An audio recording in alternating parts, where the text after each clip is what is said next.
মুসলমান বন্ধু গভীর মনোযোগ দিয়ে শুনবেন, আবার হাদিসটা শুনেন।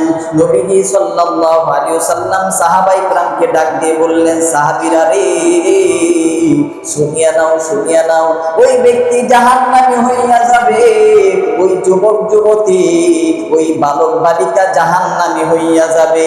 তো কোন যুবক যুবতী জাহান্নামী হবে, এই ব্যাপারে নবীজি সাল্লাল্লাহু আলাইহি ওয়াসাল্লাম বলেছেন, যেই ব্যক্তি শরীরের মধ্যে উল্কি আঁকায়, যেই যুবক যুবতী শরীরের মধ্যে বিভিন্ন বিভিন্ন জীবজন্তুর ছবি আঁকে, এই যুবক যুবতী, এই বালক বালিকাও জাহান্নামী হইয়া যাবে। এবং যারা বুড়ো প্রায়, এরাও কিন্তু জাহান্নামী হইয়া যাবে। যারা সৌন্দর্য বর্ধনের জন্য দাঁতগুলো ফাঁকা ফাঁকা করে, এরাও জাহান্নামী হইয়া যাবে। নবীজি সাল্লাল্লাহু আলাইহি ওয়াসাল্লাম বলে দিয়েছেন, এক হাদিসের মধ্যে নবীজি সাল্লাল্লাহু আলাইহি ওয়াসাল্লাম বলেছেন, ওই সমস্ত যুবক যুবতী বালক বালিকা এরা জাহান্নামী হয়ে যাবে। জাহান্নামী হওয়ার ইল্লত কি, সবব কি?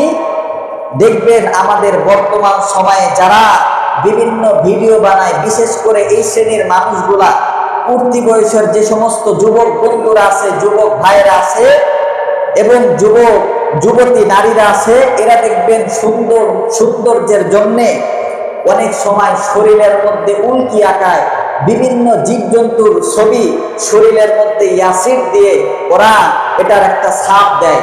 তো এদের ব্যাপারে নবীজি সাল্লাল্লাহু আলাইহি ওয়াসাল্লাম হাদিস বর্ণনা করেছেন, এরা জাহান্নামী হয়ে যাবে,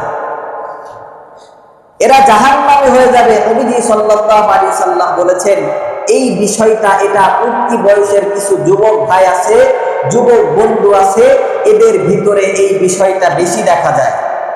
এবং কিছু যুবতী বোন আছে, এদের ভিতরে এই বিষয়গুলো খুব বেশি দেখা যায়, ইদানিং খুব বেশি। দেখবেন শরীরের মধ্যে এরা একটা সাপের ছবি আঁকায় রাখছে, এখানে জন্তুর ছবি আঁকায় রাখছে, অনেকে অ্যাসিড দিয়ে করে, কেউ মেডিসিন দিয়ে করে। তো এই বিষয়ে নবীজি সাল্লাল্লাহু আলাইহি ওয়াসাল্লাম হাদিসের মধ্যে খুব ভয়াবহভাবে বলেছেন। তো এই দুই শ্রেণীর মানুষ, যেই ব্যক্তি উল্কি আঁকাবে এবং যেই ব্যক্তি আঁকিয়ে দিবে, এরাও জাহান্নামী হবে।